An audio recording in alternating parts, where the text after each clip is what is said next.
Hello everyone, welcome back to my channel. আজকে আমি বানিয়ে ফেললাম খুব সহজে সুজির রসবড়া। একবার বাড়িতে ট্রাই করে দেখতে পারেন, এত ভালো খেতে হয়েছিল কি বলবো। ভিডিওটা শেষ পর্যন্ত দেখলেই বুঝতে পারবেন যে কত সহজে সুজি দিয়ে রসবড়া বানানো যায়। প্রথমে একটা পাত্রে একটু ঘি গরম করে সুজিটাকে হালকা ভেজে নিতে হবে। হালকা লাল লাল করে যখন ভাজা কমপ্লিট হয়ে যাবে তখন উষ্ণ গরম দুধ দিয়ে ভালো করে নাড়াচাড়া করতে হবে। সুজিটা অনবরত নেড়ে যেতে হবে, নাহলে সুজি তলা পাকিয়ে যাবে। এরপর হালকা আছে সুজিটাকে নাড়াচাড়া করে যেতে হবে যতক্ষণ না সুজিটা একটা ডোয়ের মতো তৈরি হয়ে যায়। ডোয়ের মতো তৈরি হয়ে গেলে সুজিটাকে একটা পাত্রে নামিয়ে নিতে হবে। এরপর গুঁড়ো দুধ পাউডার সুজির সাথে মিশিয়ে নিতে হবে, কিন্তু খেয়াল রাখতে হবে যে গরম সুজির মধ্যে যেন গুঁড়ো দুধ পাউডার মেশানো না হয়, কারণ গরম সুজির মধ্যে দুধ পাউডারটা মেশানো হলে পাউডারটা দলা পাকিয়ে যাবে। এরপর অল্প অল্প ডো নিয়ে গোল গোল শেপ দিতে পারেন বা আপনাদের ইচ্ছে মতো শেপ দিতে পারেন। আমি অনেকগুলো শেপ দিয়েছি আমার ইচ্ছে মতো। ডো নিয়ে শেপ দিতে খুব মজা লাগছিল, তাই জন্য আমি যেরকম পেরেছি সেরকম করে ফেলেছি।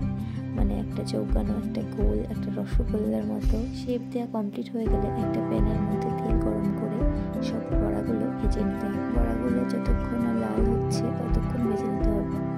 আঁচটাকে একটু মিডিয়ামে রাখতে হবে, নাহলে লেগে যেতে পারে নিচে।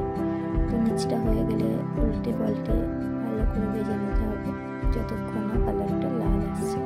যখন কালারটা আস্তে আস্তে লাল কালার হয়ে যাবে তেল ছড়িয়ে বড়াগুলোকে তুলে নিতে হবে। একে একে সব বড়াগুলো আমি ভেজে নিয়েছি লাল করে। বড়াটা শেপ দিতে যেরকম মজা লাগছিল, ভাজতেও খুব মজা লাগছিল। আমার যে কোনো রকম বড়া ভাজতে খুব ভালো লাগে। এরকম লাল লাল করে ভেজে তুলে নিতে হবে। আর সবসময় মনে রাখবেন গ্যাসের আঁচটা যেন মিডিয়ামে থাকে, কারণ জোরে দিলে পুড়ে যাওয়ার ভয় থাকে। এরপর একটা পাত্রে শিরা বানানোর জন্য চিনি আর জল মিশিয়ে দিতে হবে। এরপর জলের মধ্যে 3-4টে এলাচ দিয়ে ভালো করে জলটা নাড়িয়ে চাড়িয়ে 3 থেকে 4 মিনিট ফোটাতে হবে। এরপর রসবড়াগুলো ভেজানোর জন্য একটা পাত্রে শিরাটা ঢেলে নিলাম। তো শিরাটা যখন হালকা ঠান্ডা হবে রসবড়াগুলো সেই শিরার মধ্যে দিয়ে দিতে হবে। এরপর আধ ঘন্টার জন্য পাত্রটিকে ঢাকা দিয়ে রেখে দিতে হবে।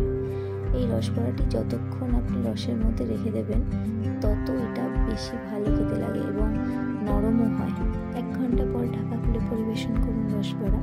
দেখুন কত সুন্দর দেখতে হয়েছে, খেতেও টেস্টি হয়েছিল এবং খুব নরমও ছিল। খুব ইজি একটা রেসিপি, সবাই ট্রাই করো। আজকের মতো এইটুকুই, দেখা হচ্ছে নেক্সট ভিডিওতে। টাটা।